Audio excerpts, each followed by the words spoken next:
title of this episode is Glorious Purpose. So, guys, if you couldn't tell from the title of the video already, this is going to be spoiler free.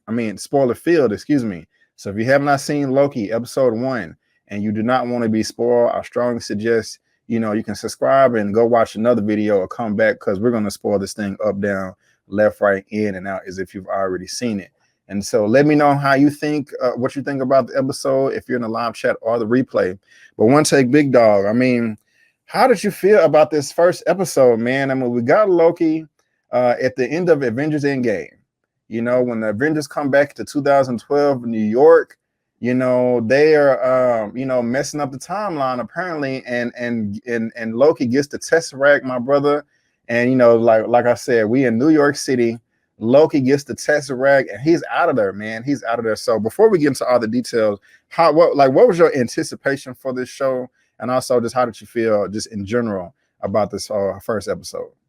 Overall, I had my anticipation for the show was high, but I had no idea about the premise, because like I said on many occasions, my Marvel knowledge isn't that vast. It's pretty much surface level. So, but I like Tom Hiddleston, and like I said, this was probably out of the Disney Plus shows, this was the one I was most looking forward to, just because I think out of all the characters, I think I like Loki the most. So when I watched it late last night, and I'm not gonna lie, I was just up scrolling on TikTok, and I think around 3 o'clock hit, and I was just like, oh, Loki's out. Let me go ahead and watch this. But I was also tired at the time. So I was thinking to myself, okay, if it's not that good, I'm probably gonna fall asleep during it. Thing about it, I stayed up, watched it, was kind of loaded off how good the episode was. I actually was able to shoot my review last night. So the first episode to me definitely hit in ways that I wasn't quite necessarily expecting. I thought it was hilarious, but it also touched on some stuff that I thought was very serious and also kind of depressing, but not in the sense of that make you sad as a viewer, but it also just it makes you think, and you immediately start to sympathize for Loki by the end of this episode. Right. Yeah, and I definitely agree with that, man. Well, we're gonna talk about it. I really did enjoy this episode. I cannot necessarily. Loki was cool, as far as a character. He was good in 2012 in the Avengers, but I do remember back then just kind of saying, even though it was a good movie and I liked the character, his motivation seemed kind of weak. But over the arc of the MCU, I've become to like Loki more and more and more. But I cannot necessarily say that I was looking forward to the show, but I wasn't just excited. You know what I'm saying? Yeah. I was more excited for Falcon and the Winter Soldier, mainly because it's his characters look like me. And that show, I was more excited for that. But after seeing this first episode, and I don't mean to sound obnoxious, and I was lucky enough to see episode 2 as well. Man, it's just beautiful, and they are knocking this out of the park, and I'm loving all of this because it's just in this first episode, they're expanding the universe, the multiverse, or just existence in itself, just so much. And there was this aside of Loki that you were just talking about a second ago that I do kind of feel sorry for him as well. Because his world is shaking. Yeah, man. Everything about his, that he known is just flipped upside down. You know what I'm saying? And so, but let's go. So the episode starts off, like I said, I love the start of the episode. That's a great way to start it. And he's going over to Mongolia, and the Gobi Desert, kind of like Iron Man, and he's like, I am Loki, and they're like, bro, who are you? Yeah. And then this is where things just start opening up. I hereby arrest you for crimes against the sacred timeline.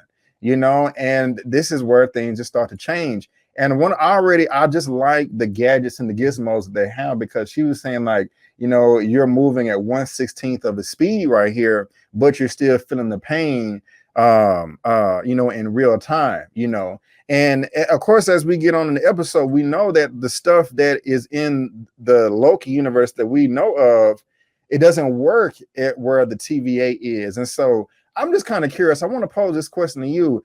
Do you think that he could still have used his magic on her in this side of the universe? I think so. I think she just got the drop on him. But do you think that, he still could have probably used some of his Asgardian magic to get away or divert them in some way or shape or form? What do you think about that? Yeah, I think it's just it's a character flaw. His overconfidence is what got him. Yeah. I mean, she gets the first punch in, and that pretty much, which was hilarious, by the way. But when she got the first punch in, he pretty much was done for. Then she hit him with the strap. He's everything he's known to do. He's done. Right. I got you. I got you. So, yeah, man. Too much power will kill a man, and you know, he didn't necessarily get killed here, but you know, it got him sent over to the TVA.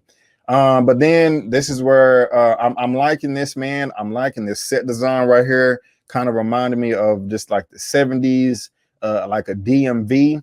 And in my non-spoiler review, I talked about how I like this design because it grounds, it's grounded. Basically, it's still recognizable. I mean, these are multiverse level entities and organizations, kind of like Shield, but over the multiverse or time. You know, but it still looks like a facility that me and you can go to every day. But at the same time, we have all of this upgraded technology. While it looks old, it still can do so much. He talking about, man, I got that Asgardian leather, and this thing right here just kind of rips them down. You know what I'm saying? And so I'm liking all that. I'm loving the exposition dump that we got for Miss Minute right here as she's breaking down the multiverse war and then the timekeepers. I mean, this is crazy. This is crazy. And this is where we're getting to like all the nitty gritty right here. And just like there is one timeline, a sacred timeline, not just for the universe, but for the multiverse. You know what I'm saying? Mm-hmm. And I'm loving all of this, man. They broke it down. They did like, hey, explain it to me like I'm 5, and just talking about all the dangers in the multiverse. And they announced the name, the TVA, Time Variance Authority, for all time, always. Yeah. So I'm loving all that, man.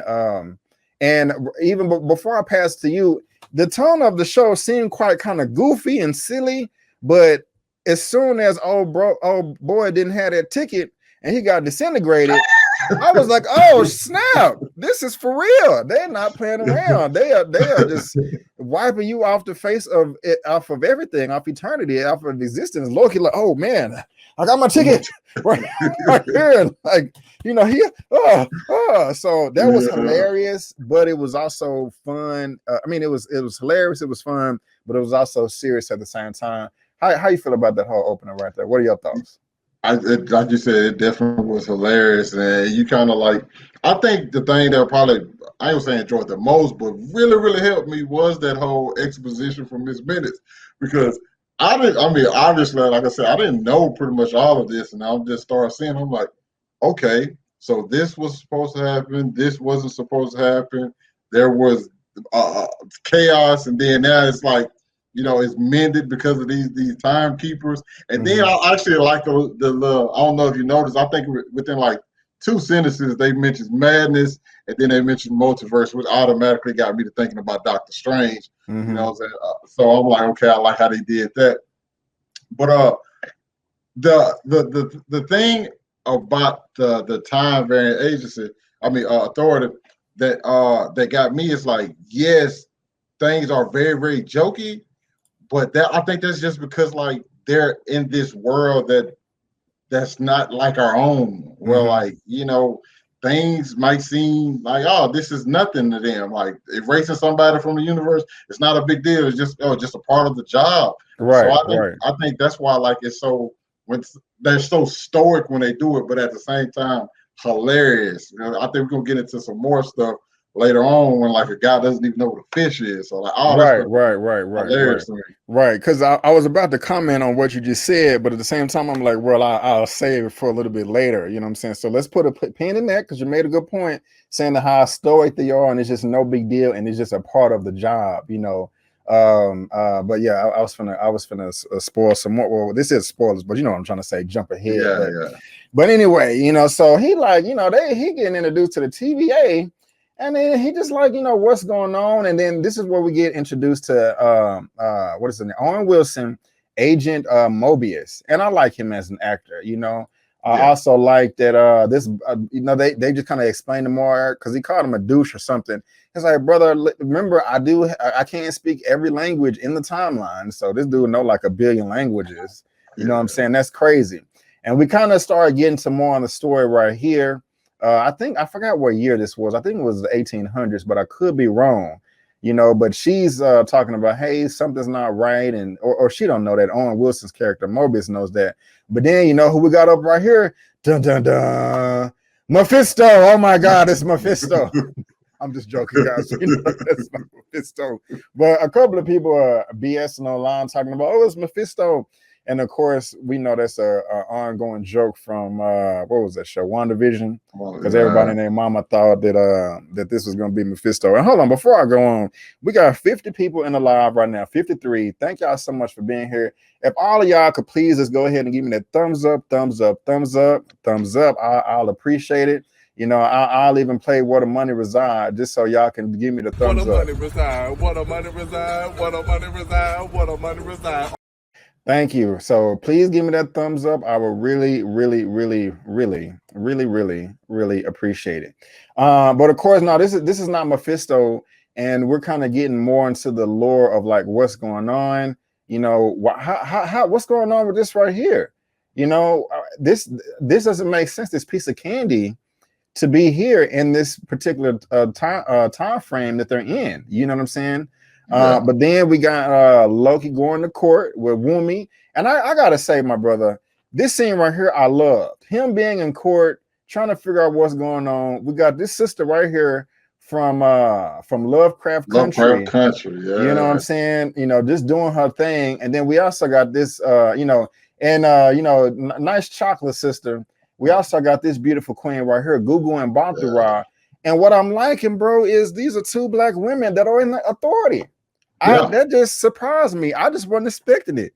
You know, she hitting them with a billy club, and you know, I'm not trying to promote violence, but she did have authority. Owen Wilson, Mobius, Agent Mobius is looking up to her. She looking down. She the judge with the gavel. You know what I'm saying? You know, knock, knock, knock. I'm just like, this is cool. I like this, bro. I mean, I really do. I really, really, really do.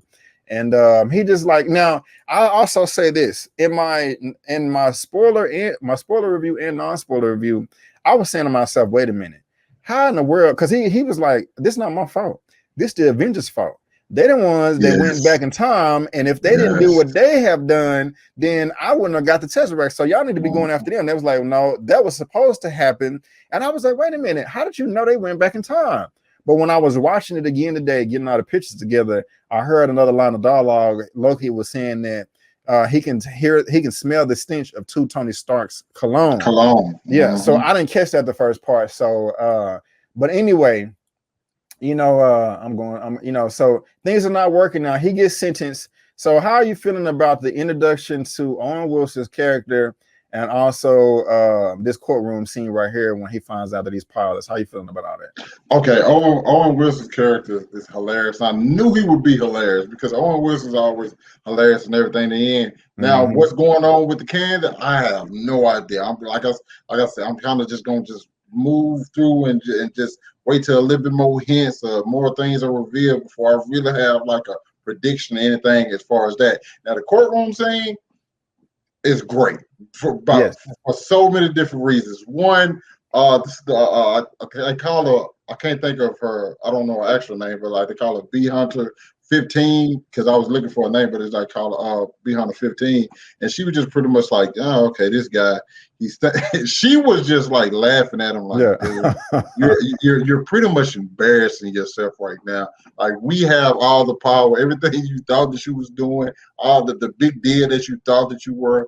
Chill out, you're not that. And then like the judge, she was just, she was great as well. But I was with Loki. I'm like, bro, this is not my fault. Like y'all should be going after Avengers. We're like, no, that was supposed to happen. Like, you escaping wasn't. I'm like, oh wow.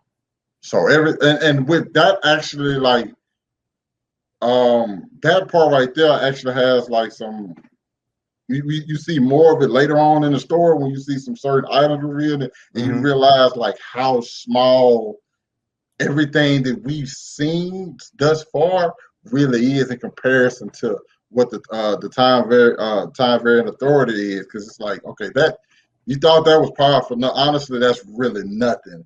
And so Loki trying to use his powers, I thought was just great, man. Right on, right on.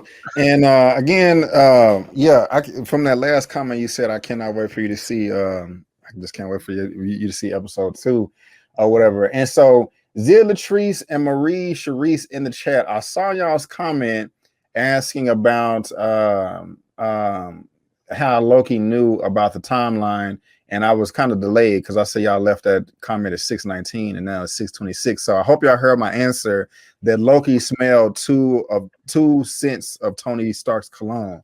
So that is how he found out. Yeah, he smelled him. Yeah, and he thought that they were going back in time to stop something that he would do eventually, where also leads to something that happens later on. It was just great, like foreshadowing all throughout the episode. Yes, sir. Yes, sir. Yes, sir. You're right on, right on. And so, Owen Wilson comes to save the day and, kind of get through his agenda. And he's like, hey, this is the TVA. I thought it wasn't no magic. It ain't no magic, man. This is just another reality that's beyond your understanding. And I like the score right here, man. It was like, Don't get that copyright though. Yeah. Oh, yeah, that's right. My fault. Let me chill out.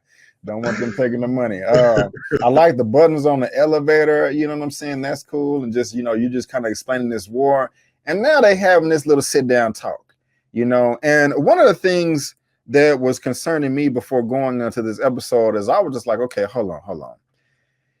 I like that we're getting more Loki, because when it comes to my comic book adaptations, I really don't like for them to kill villains. I want them to last as long as possible. So at the end of the entire arc, you can have the big, gigantic Secret War invasion of all the villains and all the characters just think of Captain America Civil War and Endgame times 52. You know what I'm saying? Like that big. But you can't do that if everybody dead. So while I was sad that Loki was died, I was happy that, he was coming back for his show. But at the same time, I was like, well, we're not really getting the same Loki.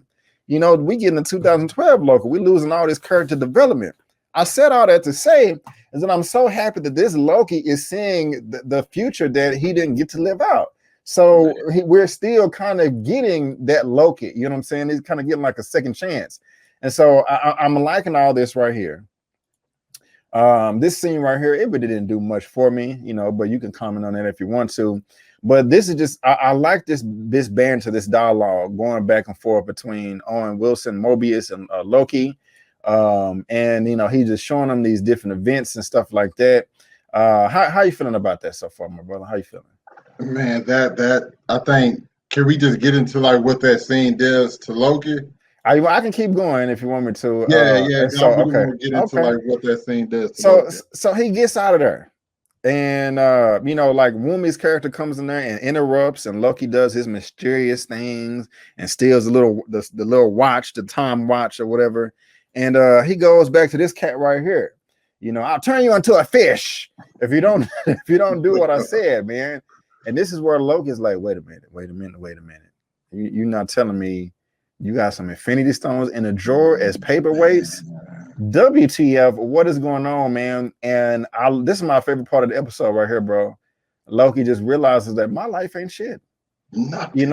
It ain't nothing. It's like everything, like he was so humbled right here, man. Just completely humble, and so I hope I went far enough. But yeah, man, how are you feeling about all of that?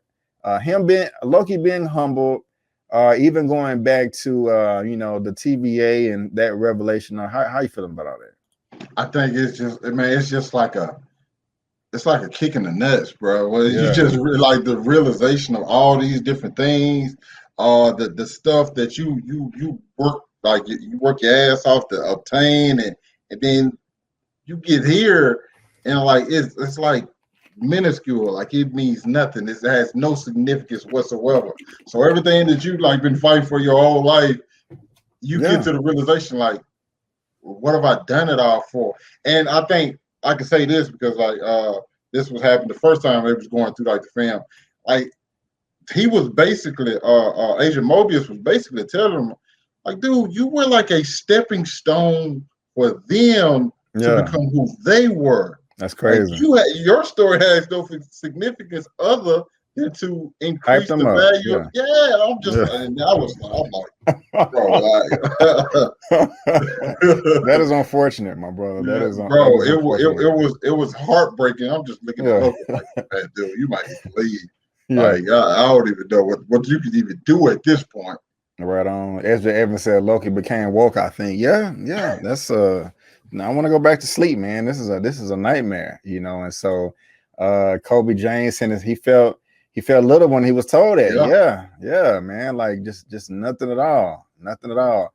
Maurice Sharice talking about Killmonger better be alive if we can't get to T'Challa. Yeah, we gonna get there. Mooch, what's good, Mooch? Hey, Mooch, if you want to jump on, DM me and I'll send you the link.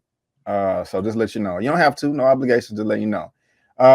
So yeah, man, it's pretty crazy. And he escapes because you know she chasing him. She almost killed this dude right here, and he gets more of the revelation, man, the realization that you know, man, this is the life I was supposed to live. This is what's supposed to happen, and he just broken down. You know, just like I don't know what to do. You know, they chopping it up, you know, like, yeah, you know, you're going to be taking this seriously. You're talking about, man, even Infinity Stone don't have no weight here. You know what I'm saying? And so, yeah, it's really unfortunate. And so then, you know, he lets them know, hey, well, bump all that stuff I was talking earlier about me just trying to get, you know who you are. I need your help because there is another variant out there that's causing a big mess. And it's you. You know, and that's where we get to like the final scene. We're here, 1858 in Salina, Oklahoma. Tom Variance Authority coming in thinking that they're just somebody trying to get some oil. And there's a mysterious figure in the wilderness with a torch and lit their asses up. man. Just killing Minutemen, just burning them. And that goes back to the very beginning of the episode to where I was saying, like, okay, can the Minutemen die or get hurt when they're on our side of the universe? Excuse me. And apparently they can, you know, and so that just makes the show that much more interesting because they're not, I mean, they're kind of immortal where they come from, but you know, when they're over here in our land, you know what I'm saying, our rules still apply. So that's just more fascinating to me. You see that the person is still in the time bomb right here and just let their asses burn, man. So how you feeling about this last scene right here in 1858 and also just you know, again, Loki, no, that's the wrong picture. You know, him seeing his death and just really just like, man, all that I thought was important means absolutely nothing. And on top of that, bro, just the concept, the idea that we could be living in a reality to where we think we have free will, but we don't. You know, like it's how everything is predestined. And that's kind of scary to think about, you know. It just really is, you know, because I don't know if you've seen that movie by Christopher Nolan with Matthew McConaughey. It's not Tenet, it's not Inception, Interstellar. Yeah. So after I saw that movie, I was just hooked for a while, looking at the fourth dimension, fifth dimension, and all that's the time travel. And some of that does dip into the fact that, you know, we really think it's an illusion. We really don't live in, we really don't have free will. It's all preordained.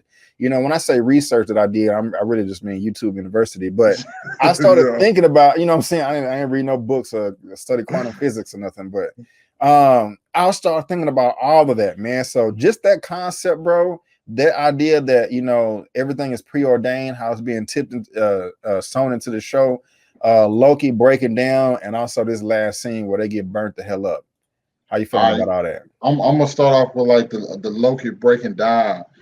I was wondering because, like, of course, like when him and Agent Mobius were sitting there, the last thing he saw was the Avenger stuff, and then he saw his mother being killed, and that he was the cause of that because he led the Dark Elves to her. So I was wondering, like, was he gonna actually get a chance to go see everything that happens to him? Because it's kind of similar to like in Endgame with Thanos actually was able to see most of the stuff that happened to him, and he was just pretty much like, yo, I accept it as long as I just accomplish what I need to.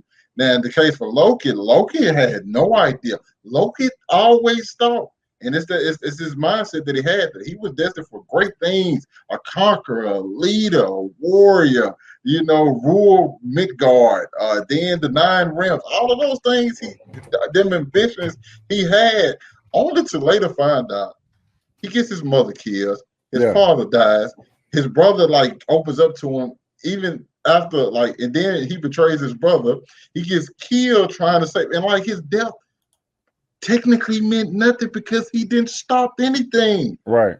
So you see, it's that's why I said that's depressing, because you have these. I think all of us as human beings have some sort of expectation for ourselves, and if we were able to see our life how it would go, and if it doesn't go down that path, let's say some people go off the wagon and become bums, everything, then you start to think to yourself, there's really nothing I can do about this, because if I'm reset, I have no recollection of what I've seen. I'm gonna get put right back in place, and I'm just gonna go do everything that I was predetermined to do. So that is crucial, because I was like you said, I was watching this scene last night. I'm just like, I would be terrified if somebody was to ask me, "Hey, would you want to see everything that you're gonna do in life?" I would probably be like, "No." Yeah. I want to, because that would take all the glimmer and hope out of everything I have to do in life, because you would already know, it doesn't really matter what you think you're gonna do, you end up being nothing. So Loki was crushed at that moment, and he opened up to Agent Mobius. He's just like, yo, all of this is an illusion, man. I'm a weak man pretending to be strong. That's the reason I cause fear to other people. So I love that. And he was also like, I'm a villain. He was like, yeah, I don't see it that way. I like that too. But go ahead. Yeah.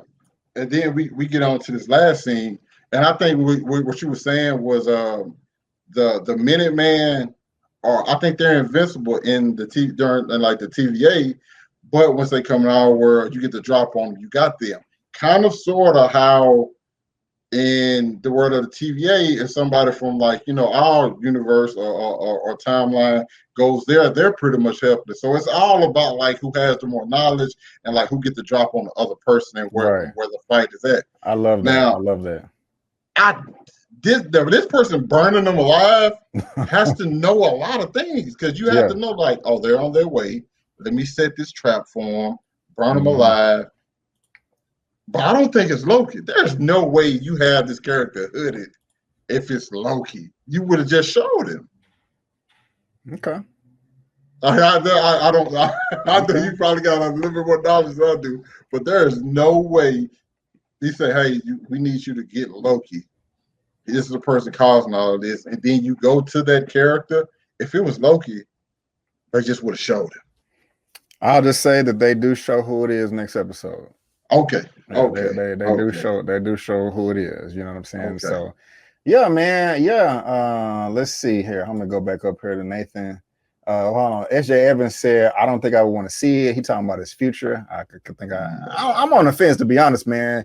I'm on the because just real quick. What if you see yourself? What if you die in 5 to 7 years? What if you find out that you do something to kill your mama or your daddy or a loved one, or you die this way? And you can change that, bro.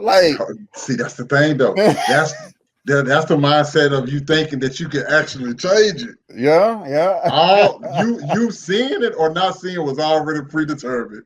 So if you see it and you think, "Oh, I can change it," it's still gonna loop around to where you still cause that. It's like, dang, I did all of this. Yeah.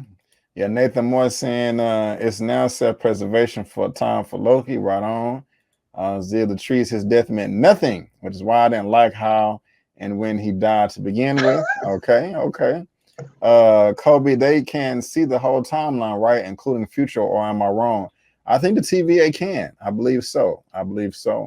Love this so much. I think you're talking about the death, or is it? Now I'm lost. Help me out. I don't know.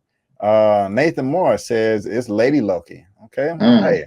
We're gonna see next episode. We're gonna see. Okay.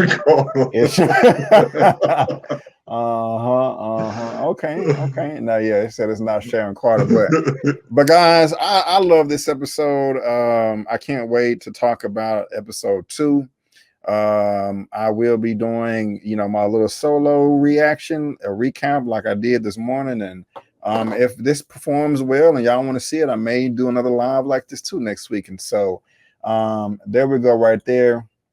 There's an actress named Sophia De Martino that doesn't have a character title. I think y'all trying to put stuff together. I ain't gonna say no more. Ghost Blue. Okay, Loki first episode was fire. So right on, guys. So there y'all go. Loki episode 1 titled Glorious Purpose. I thought it was fantastic. And so please let me know what you thought about this episode, whether you're watching this in the live right now or you are watching this via the chat. Okay. And also, just real quick, I forgot to talk about this. You know, you can follow me and OneTakeBigDog on social media. Our handles are on the screen. If you like what we have to say, there's also links to all of our outlets down in the description box. And as always, you can head over to my channel tab right here to get the whole, to subscribe to everybody, the family, people that I know very, very, very, very, very, very well.